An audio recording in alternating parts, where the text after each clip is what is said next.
Artık yangın kontrol altına alınamıyor. Şiddeti gösteriyoruz.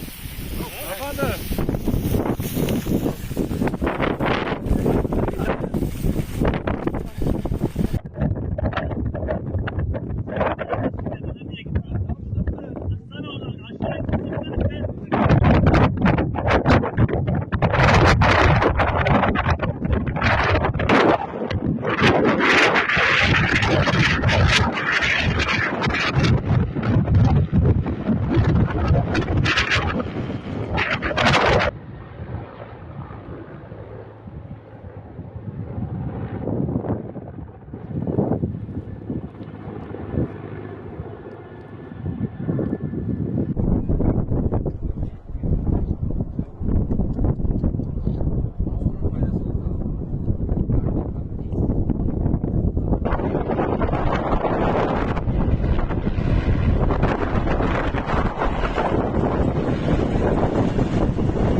Ateş her taraf yanıyor. Kimse yok.